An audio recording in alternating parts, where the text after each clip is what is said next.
या सगळ्या प्रकरणामध्ये चौकशीची मागणी करणारे विजय कुंभार सध्या आपल्यासोबत आहेत, आरटीआय ॲक्टिव्हिस्ट आहेत. त्यांच्याकडे आपण जाऊयात. विजय कुंभारजी, एक प्रकारे हे जे प्रकरण समोर आलेलं आहे त्याच्यानंतर अनेक जे विद्यार्थी आहेत जे यूपीएससी की तयारी करत असतात, अशा सगळ्या परीक्षांच्या माध्यमातून ज्यांचं एक स्वप्न असतं, त्या सगळ्यांचा कुठेतरी स्वप्नभंग झाला आहे का? त्यांना कुठेतरी धक्का पोहोचणार आहे का? तुमच्या लढ्याला, तुम्ही जी चौकशीची मागणी करतायत त्या लढ्याला आता कुठेतरी यश येताना दिसतंय? निश्चितपणे विद्यार्थ्यांच्या मनोबलावर परिणाम झालेले आहे. माझं जे काही ट्विट आहे त्याच्यावर काही लाख लोकांनी ते पाहिलेलं आहे. लोकांच्या प्रतिक्रिया येत आहेत. जे याच्यामध्ये जे जेन्युइन अपंग किंवा जेन्युइन ओबीसी आहेत त्या एखाद्या उमेदवारावर याच्यामुळे अन्याय झालेला आहे हे उघड दिसतंय. काही आणि कुठल्याही अँगलमध्ये येऊन बघितलं तरी त्यांच्या 2-3 दाव्यांपैकी 1-2 दावे तर खोटे, म्हणजे एकतर त्यांचं क्रिमिनल सर्टिफिकेट खोटं आहे किंवा वडिलांचं उत्पन्न खोटं आहे. आणि दोन्ही स्थितीमध्ये हा क्राईमच ठरतो.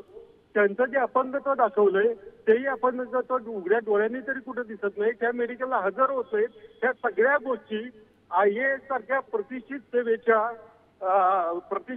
सेवेला काळीमा फासणार आहे. त्याच्यावर कुठेतरी शंका उपस्थित करणार आहे. आणि हे सगळं लोकशाहीसाठी आणि एकूणच राष्ट्राची व्यवस्थेसाठी चांगली गोष्ट नाही. याची तातडीने खरं तर आम्ही तक्रारी केल्यातच, आम्ही करतोय, परंतु शासनाने स्वतःहून दखल घेऊन याची चौकशी करून दोषींना शिक्षाही केली पाहिजे. आणि त्यांनी असे खोटे दाखले देऊन, खोटी माहिती देऊन पद मिळवून त्यांचं पदही काढून घेतलं पाहिजे.